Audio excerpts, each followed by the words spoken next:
Assalamualaikum, bertemu kembali dengan video pembelajaran kita kali ini. Jangan lupa like dan subscribe-nya. Video pembelajaran kali ini kita akan membahas tentang pembelahan sel secara mitosis. Kompetensi dasar yang akan kita capai pada video pembelajaran kali ini yaitu menganalisis proses pembelahan sel sebagai dasar penurunan sifat dari induk kepada keturunannya.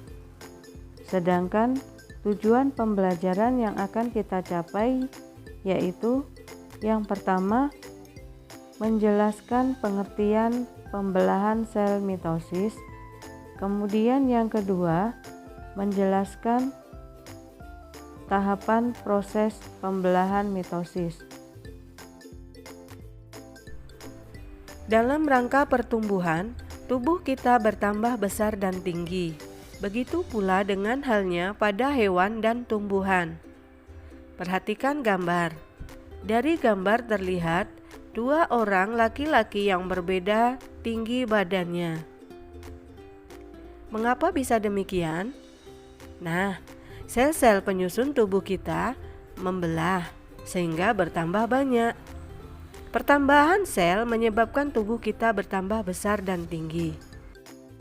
Pembelahan sel juga tidak hanya terjadi pada pertumbuhan saja, tetapi juga pada saat sel-sel dalam jaringan tubuh kita terluka atau rusak, sehingga memperbaiki jaringan yang rusak. Selain itu, pembelahan sel juga terjadi pada sel kelamin atau sel gamet yang bertanggung jawab dalam proses perkawinan antar individu.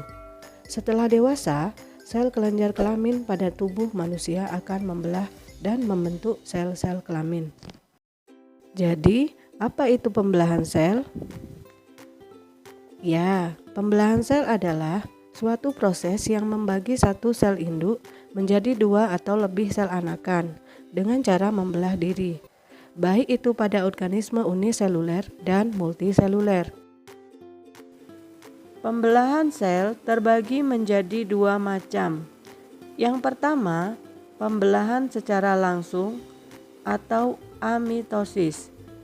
Dan yang kedua, pembelahan secara tidak langsung yang terbagi menjadi dua macam. Yang pertama, mitosis dan yang kedua, meiosis. Coba kamu perhatikan, hewan apa itu? Ya, itu adalah paramecium yang sedang melakukan pembelahan diri dari satu sel menjadi dua sel. Cukup menarik bukan? Lalu, apa itu amitosis? Oke, amitosis adalah reproduksi sel di mana sel membelah diri secara langsung tanpa melalui tahap-tahap pembelahan sel.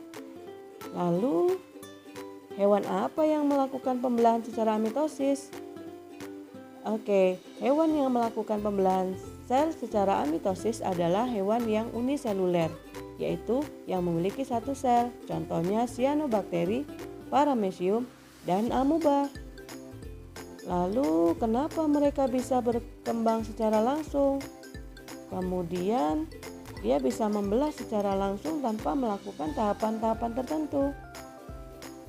Ya, ini jawabannya. Kita lihat yuk.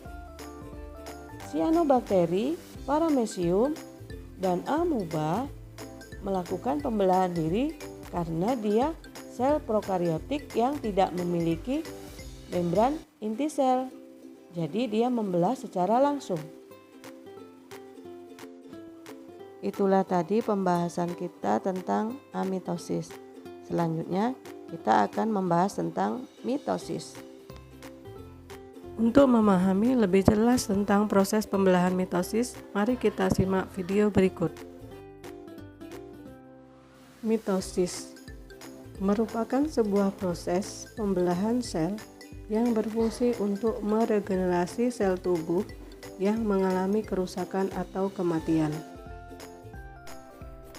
Mitosis menghasilkan sel anakan yang identik dengan induk, yang bersifat diploid atau 2N. Dalam tahap mitosis terdapat 4 tahap, yaitu profase, metafase, anafase, dan telofase. Pada tahap akhir pembelahan mitosis akan terbentuk sitokinesis yang menandakan bahwa pembelahan mitosis telah selesai. Sebelum memasuki tahapan profase, sel akan mengalami tahap interfase. Pada tahap interfase, materi genetik di dalam inti sel akan mengalami peningkatan. Profase. Pada tahap ini, benang kromatin yang ada di dalam nukleus akan mengalami pemadatan atau kondensasi membentuk kromosom yang terdiri dari kromatid bersaudara yang dihubungkan oleh sentromer. Selain itu, inti nukleus dan juga membran nukleus akan menghilang. Lalu, pada tahap ini, sentriol akan bergerak menuju kutub yang berlawanan, lalu membentuk benang spindel. Metafase. Pada tahap ini, mikrotubulus pada benang spindel akan berinteraksi dengan kromosom, menjadikan kromosom di posisi lurus di tengah sel atau sejajar dengan garis ekuatorial. Setelah itu, benang spindel akan menempel pada bagian kinetokor pada kromosom.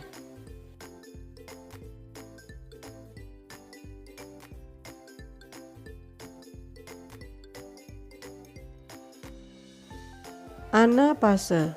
Pada tahap ini, benang spindel yang menempel pada bagian kinetokor kromosom akan menyebabkan kromatid bersaudara pada kromosom akan terpisah, lalu akan menuju masing-masing kutub sentriol.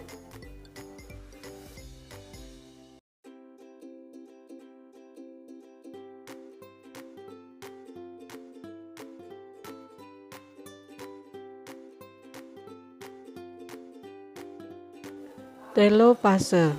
Pada tahap ini, kromatid bersaudara telah sampai di kutub dan terlepas dari benang spindel.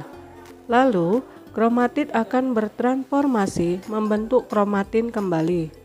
Lalu akan terbentuk kembali nukleus serta inti nukleus di setiap kutub.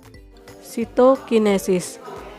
Sitokinesis pada sel hewan, cincin kontraktil akan menekan bagian tengah antara kedua kutub, menyebabkan kedua kutub berpisah dan menghasilkan dua sel anakan. Pada sel tumbuhan, di antara kedua kutub akan terbentuk dinding sel yang menyebabkan berpisahnya kedua kutub dan menghasilkan dua sel anakan.